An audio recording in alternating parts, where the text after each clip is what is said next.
So I think it's been too long since we've gotten our dose of Karine Jean-Pierre, press secretary for Joe Biden, and Peter Doocy is going to ask her a fairly simple, straightforward question. Why is it that the American people feel like the economy just plain sucks right now, and it's not getting better under the Biden administration? This is her answer. But why do you think it is that when you say the economy is improving, and President Biden says the economy is improving, that a majority of Americans outside of this building are not buying it?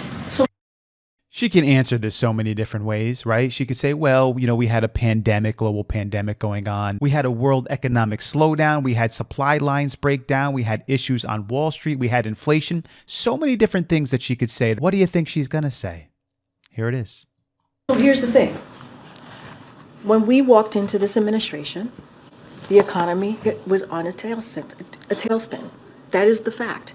Because of the last administration, because of the Trump administration, because of how they dealt with COVID and the pandemic, because they didn't have a comprehensive plan. The president came in, he passed the American Rescue Plan, which was able to get the economy back on its feet, which was able to open up small businesses were able to open up, schools were able to open up, and we understand what Americans have been feeling over the last 2-3 years. It's going to take some time. We get that. It's going to take some time, but it does not take away how we have seen the economy getting back on its feet. We actually had to fix the problem that we saw that the last administration left.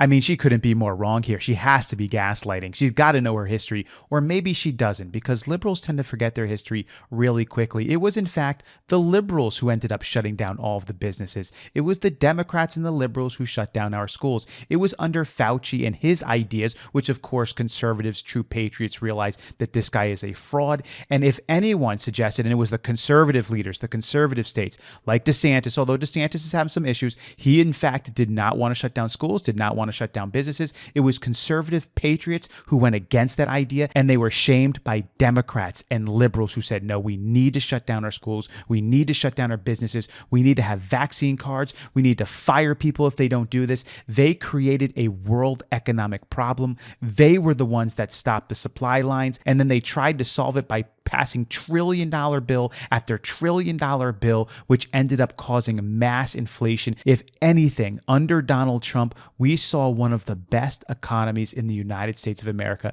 at least in my history, in recent memory. And she does nothing but twist the facts and change history. But this is what liberals and Democrats have done forever. They always change history. Because if you realize what the Democrats have actually stood for throughout history, they have stood for racism.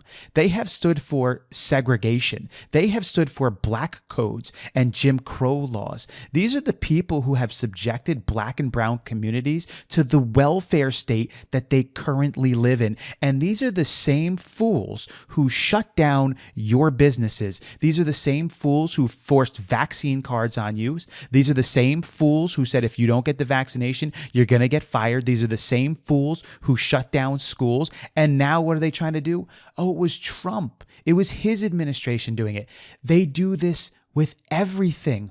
All historical facts. They just switch it and change it. They just lie about it. I guarantee you 10 years from now, they will tell you that it was the conservatives who did all that stuff. This administration is making it worse. They need to get out of the way. We need to get Donald Trump back into the presidency, and he's going to make sure that we get back on the right track. Something called energy independence, which we don't have right now because these fools have put so many regulations on our oil drilling and our energy independent projects that we can no longer be energy independent. So we are beholden to OPEC and other countries that distribute oil around the world. Our border is in ruins right now. And so therefore it makes our economy weak. Our cities are getting overrun. Even New York City is admitting that they cannot handle being overrun by all of the illegal immigrants that they're getting into the city. And it's taking away from the funding from the very people who live there.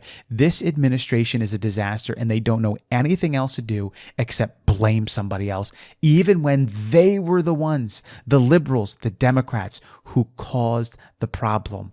Just shift the blame to somebody else. But the American people aren't stupid, because we realize when Trump was president, it was way better. The housing market was way better. Jobs were way better. Inflation was way lower. Foreign trade agreements, way better. Gas prices, way lower. We remember, we were living that time. We're not, I guess there are some people that are really, truly that stupid. they actually listen to this and they just, oh yeah, she's saying this. It must be real. It must be true. It is so important to continue bringing light to these lies, because if no one will do it and they keep telling these lies, then enough people will start to believe them and actually think it's true. But not here. Whenever we see her lying from this podium, we will bring it up, we will call it out, and we will set her straight, and we will set this administration straight. What do you all think about it? Leave your comments below. I'll catch you on the next one.